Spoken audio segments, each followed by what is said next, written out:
These are the top 3 e-bikes under $1,000. If you're someone who's on a budget, but you're still looking for an e-bike that's affordable, I think these are great options for you. I'm speaking from personal experience as well. I've tested over probably 100 different e-bikes at this point, and these are my personal favorites for under $1,000. I have full reviews on all these products if you want to learn more about them, and I'll also put a link to the products in this video so that way you can check them out, and sometimes I have additional discount codes there as well. So if you're really trying to save some money, then check out those links, and let's get into my top 3 favorite e-bikes under $1,000. If you're wondering why I don't have the third e-bike here with me right now, it's because I just recently sold it to a buddy. But the first e-bike on this list is the fifth wheel e-bike, and I think this is a great solid choice, mainly because of how affordable it actually is. So that's one of the reasons why it made this list, is because even though these two e-bikes are affordable, the fifth wheel e-bike is hecka affordable. It actually, at the time of this recording, I think comes in for only $600.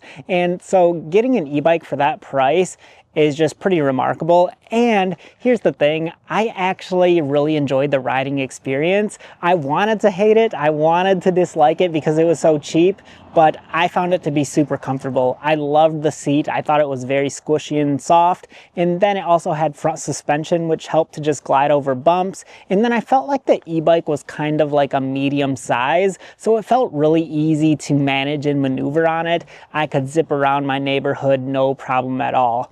The downfalls with this bike is that it's not very peppy initially, so it's very gradual takeoff, it's a very leisurely ride. I think it only caps out at like 20 to 18 miles an hour. Real world testing, they advertise that you can go faster on it, but in my personal experience, it's more of a gradual ride. Something else that I personally don't like is everything is on the outside of the bike. The battery is attached to the frame, the cables are run alongside the frame, so it just doesn't look as clean. But again, you're saving a lot of money going this route, so that's the first one on the list. The next e-bike on the list is the Ainohot Terra, and the reason I love this so much is because I feel like there's a lot of value in this e-bike for the price that it comes in at. I think at the time of this recording it's around $900. It's currently on a discount, so I don't know how long it's going to stay there, but that's a very solid price point for a fat tire e-bike, and it's a full-size, full setup e-bike that feels really smooth to ride. I personally like fat tire e-bikes because I drive on a lot of rough terrain like gravel roads or trails, and this just helps to smooth out all those bumps. It also comes with front suspension, which helps, and the seat is pretty comfortable on it as well. The other thing that's really nice about it is it has a 750 watt motor, and you usually don't see that on e-bike at this price point, so that's also a good value right there, because I feel like it gives you more power when you have to go up hills or if you're riding on rough terrain. So that was really nice, and it also has a top speed of 20 miles an hour, so it still felt pretty zippy. It has kind of that mountain bike style setup handlebar, so you're in a little bit more of an athletic posture when you're riding. And it has a step-through frame, which I personally love step-through frames. They are so much easier to get on and off of, especially if you're older or you're a senior. I feel like step-through frames are just so convenient. So I've really been liking it, and I think this is a great find for under $1,000. The last e-bike on my list is the Kingbull Literider 2.0. Now this e-bike is the most expensive out of the other ones. I think it comes in slightly over $900, but I still feel like that is a steal for the price point because this offers you a ton of great value as well, similar to the Ainohot. The thing that I love about it is that it has a 750 watt motor as well, but it has a faster top speed. It goes all the way up to 28 miles an hour. So this thing is a lot more peppy and zippy. Also, the initial acceleration feels like it has more drive to it. So if you're at a standstill and need to get going on like a trail or on rough terrain, I feel like this will have the power to get you going if you want to use it for like hunting or something like that.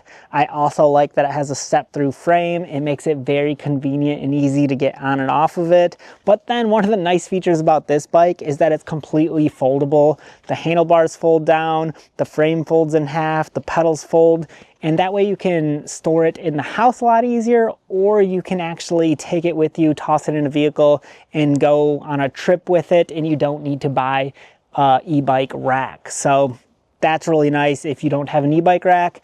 And if you just want to simplify it and fold it down, take it camping with you, I think this would be a great option. Unlike the other two bikes that I just talked about, the Kingbull also comes with way more accessories. So this comes fully integrated with a front headlight and rear tail light. It also comes included with a rear rack. It's not something you have to purchase separately. It also includes fenders with you to keep the bike a lot cleaner and in better condition. So unlike the Ainohot Terra, this doesn't come with any of that stuff. You would need to purchase it all separately, but the Kingbull one just provides it with the initial purchase. The battery is UL certified, which is safer and a better quality battery. This e-bike also has like a 55-mile max range, which is a long ways to go on an e-bike. Now, in real world setting, you're not going to get that top mileage. You're probably going to more realistically be around 30 miles. That's where I was at a lot of the time, but it's still a very solid choice, and that's a long ways to go on an e-bike. Another thing that makes this e-bike a step above the other two bikes that I just talked about is the fact that it comes with hydraulic brakes, and I absolutely love hydraulic brakes. They feel like they work so much more smoother. They stop the e-bike a lot safer, quickly. They just feel so much easier to use and operate versus these mechanical brake styles.